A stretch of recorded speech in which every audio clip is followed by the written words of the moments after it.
Yemen's Houthis are entering the Iran war. This weekend, they launched missiles at southern Israel. I'm Borzu Diragahi. I am the founder of the Badlands Substack. You can subscribe at borzu.substack.com.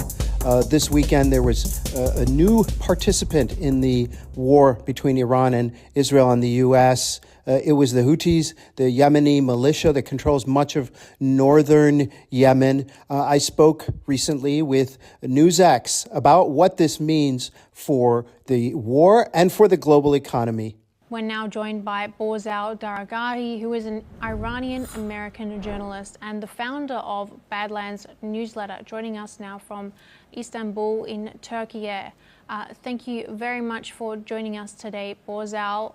My first question to you, by activating the Houthi front now, is Tehran attempting to enforce a multiplex warfare model?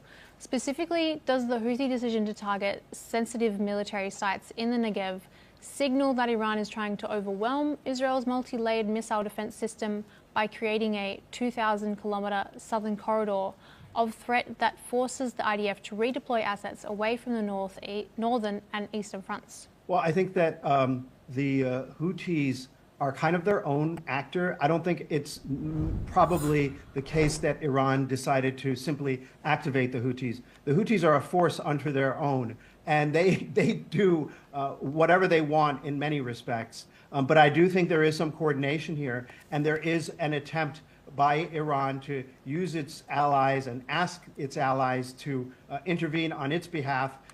And in this particular case, what you see is the U.S. Amassing forces against Iran for a possible ground invasion of perhaps some islands or perhaps parts of Iran's oil-rich southwest. And in this respect, Iran may have said, hey, can you do this sort of thing to attack Israel, activate some of its assets and missiles, threaten to get more deeply involved as a way of throwing the U.S. off guard, as a way of throwing Israel off guard. The real threat by the Houthis is not launching a few missiles at Israel, which can be easily knocked down. The real threat is closing the Bab el-Mandeb, as you mentioned, which not only cuts off oil, but cuts off all shipments of all goods through the Suez Canal, effectively forcing ships to make the long, arduous route through the southern tip of Africa if they want to get from the eastern to the western hemisphere. And the other threat it poses is to Saudi Arabia and America's rear flank in this conflict, posing a threat to those soldiers and Marines that are amassing for a possible ground invasion from the rear as well as by Iran from the front. Mm-hmm.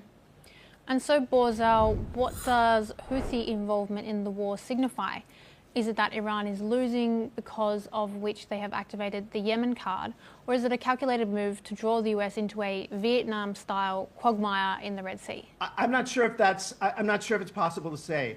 I don't think it's because they activated the Houthis because they're necessarily losing. They are losing in some sense in that their material force, their material abilities and their military capacity is being degraded. But on the other hand, their projection of power is unparalleled. Never before in the history of Iran has it closed the Strait of Hormuz and forced other countries that are much bigger than it to pay massive tolls or to negotiate for geopolitical deals in order to pass through. So in some senses it's losing, but in the Iranian vision, in some senses it's winning and gaining ground. Not ever has this little country in the middle, medium-sized country in the Middle East held such power over the world economy. So I think there's some dual perceptions of winning and losing.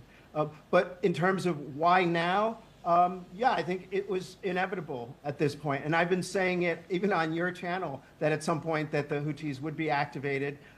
They were waiting for the right time, and the right time is with U.S. troops coming into the Persian Gulf and possibly preparing for an invasion. Last question to you now, Borzu. If the Houthis move from symbolic missile launches to a full kinetic blockade of the Bab el-Mandeb, they effectively complete a maritime pincer movement alongside Iran's control of the Strait of Hormuz. In this scenario, how will we see the global supply chain be impacted? I think it's going to be really tough, and it's going to cause oil prices to skyrocket. Already, Saudi Arabia is moving a lot of its oil through the Red Sea, through the Bab el-Mandeb.